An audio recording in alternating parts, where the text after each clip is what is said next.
We're here in Derby's city centre. We've come to check out Derby Gaol. So join us for an exquisite ghost walk. Hidden beneath the streets of Derby lies a place steeped in darkness. A place where fear, suffering and death left their mark. Derby Gaol was built in the 17th century, a prison that saw countless men and women locked away, many of whom would never leave alive. Executions were carried out just outside these very walls. Their restless spirits are said to linger, still echoing through the corridors where their final moments played out. Tonight, we step inside Derby Gaol. Will history reveal itself, or will the past remain ghosted? So,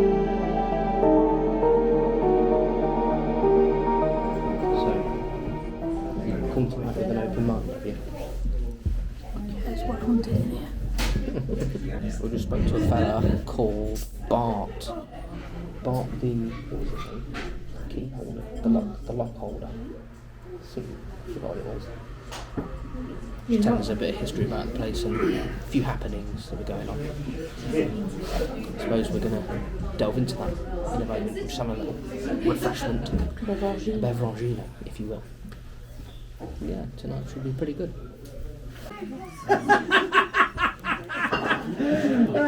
Welcome to Derby Gaol. Cheers, first of all. Cheers. Not and I partake in a beverage at the beginning of the night, but it's been one of them weeks. Right, welcome to good old Derby Gaol, or what is left of it. It was first built here in 1756, and it housed many horrible people. Everything from pillagers and poachers, rapists and murderers. They were all kept here. So I'm going to start you off with the obvious ones. Murder and theft. Right, so there's two. I'm not asking you to name the offence, I'm not asking how many more offences do you think there were that resulted to you being nicely hung or beheaded? 220. Wow! Only. Someone went to school! He's cheating. You're all probably wondering, Richard Felix is looking really good for his age. Richard Felix is getting, as I just said, really old. He has been really poorly this year, and last year he actually died at one point, which we were kind of looking forward to because we thought, we'll actually find out if ghosts exist. Yeah. And he doesn't mind that joke. He actually finds it quite funny because wouldn't it be great if I could come forward, you could talk to me in the jail. I'd be like, it'd be like going online, wouldn't it? Everyone speak to Richard on the Ouija board. Right, the room, this particular room here, not that room, because you're in a cell, and you're in a cell as well.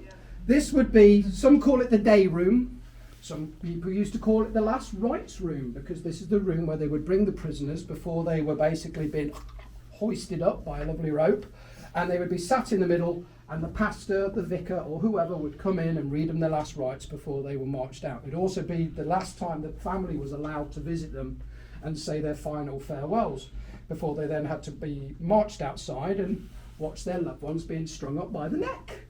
And everyone cheered because it was like going to watch a football match. Oi. Yeah, exactly. And I tell you what, like a football, they'd have a programme. So they'd have these. They'd have Penny Dreadfuls. Basically, it's a what's your name? Tina. It's a Tina, done for being too good looking. She's being hung by the neck today because of, and then it'd have a list of all her family history, where she lived, what she did for a living, etc., etc. Basically a small biography of the person. And then obviously, and today they're going to be hung by the neck. And people would buy these for a penny, hence the name. And that's what they did. They made money. They profited from everyone's death. And it wasn't just the penny dreadfuls. There's a lot more to it than that, which I will tell you as the night goes on how they made money. Oh. Ooh. So if you pass this round, put one that way and one that way. Pass it round. First of all, you will notice this guy had tattoos. Even back then it was cool to have a tattoo. This guy had a massive crucifix tattooed on his back. That did him a lot of good, didn't it?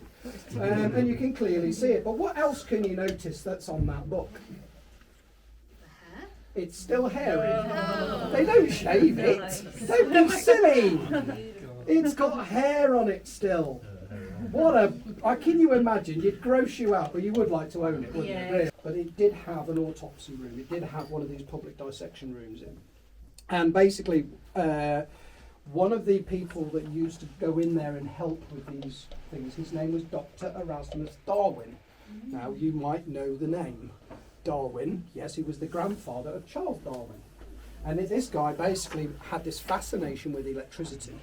So what he used to do is he used to rig the bodies up to big things of vats of zinc, and electrodes, and put volts of electricity through them. What happens to a body when you do that? Exactly. People used to go and watch this and run out of the building screaming the words, "It's alive!" Does that ring a bell, that line? Yeah. From what film? The book, If wasn't you it? read the prefix of Mary Shelley's Frankenstein, it actually states, and not a lot of people know this, "Thank you to Dr. Erasmus Darwin and the city of Derby." The whole book, the whole idea of Frankenstein came from Derby, and nobody knows. We're first going to start with the good old-fashioned hanging.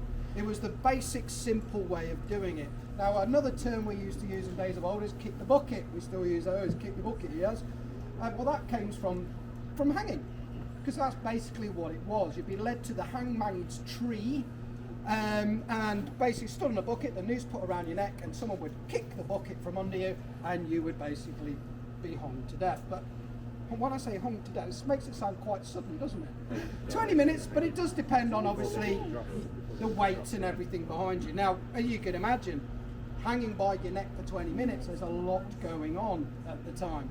So, first of all, the pressure would build up to the point where your eyes would start to bulge out of your head. You would start to bleed from every orifice, and when I mean every orifice, I do mean every orifice. You would basically, your teeth would clench so tight together, they would probably shard and break in your mouth. Your tongue would try to force its way up through the mouth and through there, and it would shred itself through the broken teeth. And then just to finalise the whole thing, you would pee and poo yourself. In Derby especially, we had, again, those that lived in Derby, got to do the mile. Yes, I don't know if they still do it, but it used to be a thing back in the day. Come on, lads! We're going to do the mile. The mile would start at Market Park, and you would basically walk down the main street here, and you would get a drink in every single pub, all the way down until you got to Derby, when you were so rat-arsed you didn't have a clue what nightclub you were in, and you didn't care. You were just wobbling around the place, and it was great. But a lot of people did that, but didn't realise that was the mile, the execution mile, because good old Bill that's going to be executed was put on a wagon like this, drawn by a horse, and he was marched. He was led down here on the back of it with the crowd booing and everything else, and he was actually allowed a free pint, in every single pub on the way down. That's where that comes from. But he had to refuse the last drink for some reason. We can't find any reason why, but for some reason we've been told that they had to refuse the last drink. Maybe it's because they were so pissed by them, they needed him to be slightly coherent when they put the rope round the neck. So then they would go to a gallows like this. In some villages or towns it might be the hangman's tree still. The rope would be placed around the neck, the horse would be slapped on the back of the arse, and off he would go, and slowly he would drag off the back and slip off. But again, not enough pressure to actually kill him, so he could still take the same amount of time. So it was all for show. It wasn't made any quicker, it was just so the public had something to look at and cheer for yet again. So then they built the gallows, the proper gallows, should I call them? But even then, science wasn't that great, because it was still a matter of standing on a stool or a bucket, and they would kick it from under your feet. So it was glorified, but it still was the same. But if you survived your third hanging, you were allowed a king's pardon. What? Pardon? How do you survive one hanging? How do you survive two hanging? Anybody got any ideas? How do you survive 3 hangings? I got the weight ratio wrong, maybe. Rope break. It was the height thing. Because if I hung you, you'd probably, hey, you'd be swinging about, and out go you go. But if we hung tall gentleman stood there, he could tiptoe. But we were stupid. We never looked at it and went, hey up, Bart, we need to make that slightly higher or shorten the rope, we'd just do it again in hope that it worked a second time. By the first time, you're probably going, well, this is a cinch. I'm not bothered anymore. Oh, look, tiptoe. And they were allowed a king's pardon. And that was even if they were mass murderers. It was a part of the law. So off you go, skip free. Go and murder some more. But then eventually they obviously twigged on and thought, hey, there's a lot of people walking the streets that shouldn't be. So then they invented the new drop system, which is the one we all know, pulling the lever, boom, trapdoor, down you go. But there was still a problem with that. If it didn't break your neck straight away, you would still survive. But we did have a thing called clingers on and hangers on. Anybody know what that means? Nope. We would invite family or friends to come and give them a mercy death. So they would cling on to them and made to pull down so they had a quicker death. Sounds great. But can you imagine that being your dad and you have to kill him? So there we go. That's the history of hanging.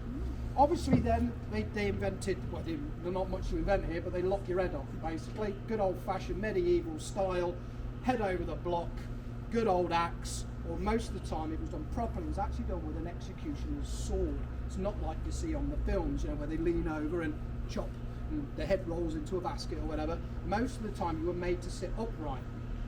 And the executioner's sword was from behind or from the front, and it was a clear swoop, and the head would drop and the body would basically be kneeling up still for quite some time, would squirty, and then eventually it would fall over. But then we wanted to get inventive as well. We needed to be, we wanted something cooler, and this is where I pass you over to the expert when it comes to the guillotine or the Halifax gibbet, or we're going to start from the beginning. Does anyone know where the guillotine comes from? France? Anybody? No, that's where they invented mayonnaise. No. Really? They come from France. Do your arms, do your head, and that was just then. It was just to entertain you guys, because there was no Netflix back then those days. And then from then, it sort of moved out to Germany as well. Germany had quite a lot of guillotines as well. And then anywhere else, there was a Scottish young. Where's the Scottish young lady here? You were there. You should know of the Scottish beheading machine. You remember that one? No. 1654, I think it was. I wasn't there. You wasn't. I was at the building of it. It was fantastic. Yeah, it was like the normal guillotine that we have now. You would stand up, and they would put a lever, chop your head off. And then Germany, and then the French heard about these things, going, it's fantastic. Then they introduced the guillotine that we know now. Can anyone tell me what year was the last private beheading in France of the guillotine? 80s, 90s? It was recent, right? It was like 90s. 19 something. No, it was 1977 was the last time they actually used it, that the public knew about. They may have done other ones later on in those, but 1977 was the last time we used it.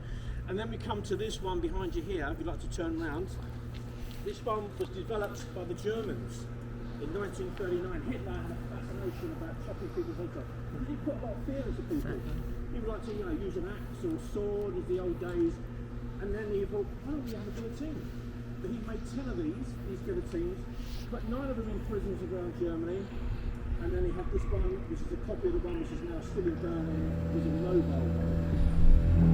logo. As we were shown into one of the cells where the debtors were kept, you could feel the eeriness almost instantly. Sketches and inscriptions can be found on the doors of the cells, which were the names of people who were in here. Images of mermaids and anchors were found, suggesting seafarers were once kept here. We were informed that this cell would hold 7 people at once, until they paid up. However, if the crime was fraudulent bankruptcy, they met their fate outside in the courtyard, or even the Vernon Gate prison, which we will get to momentarily.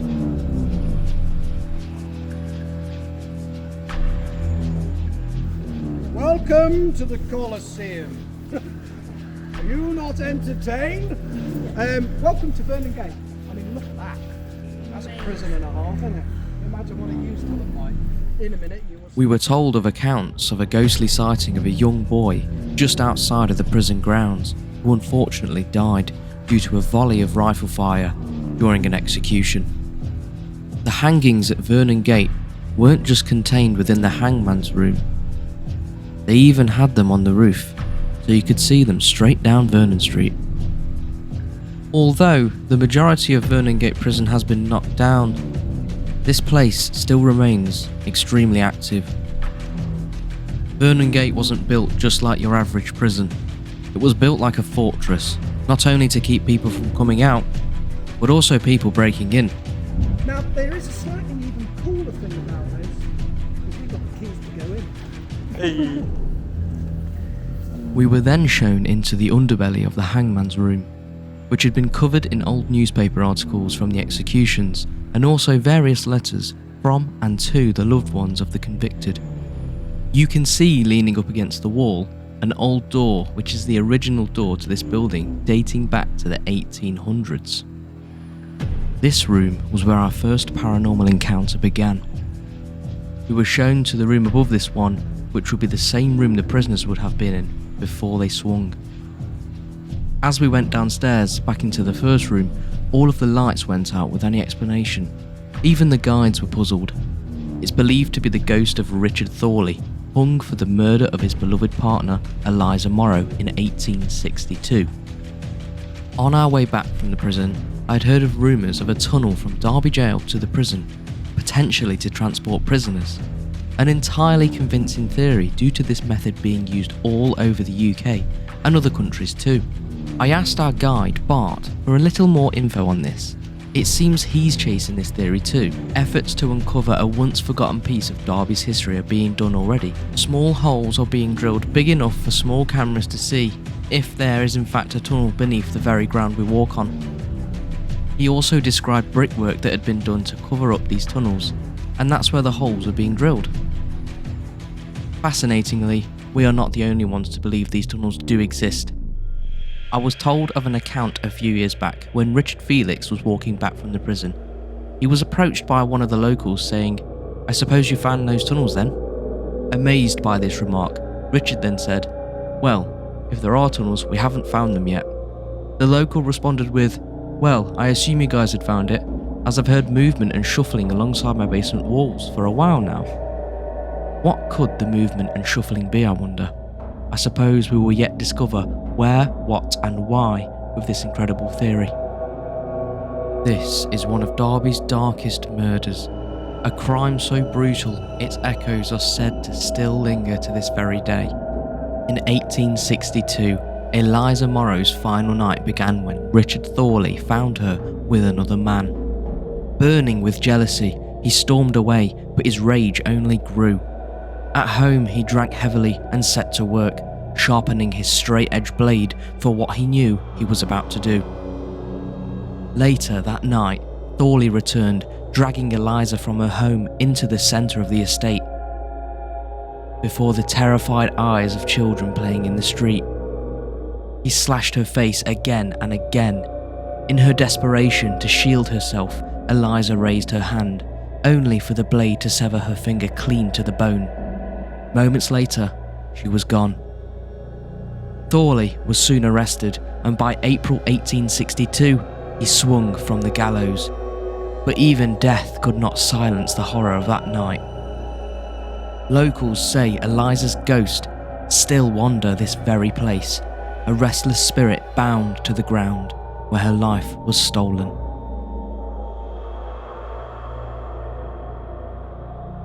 We finished our night with a condemned man's supper by candlelight, a reminder of the history and events we'd been told of this very day.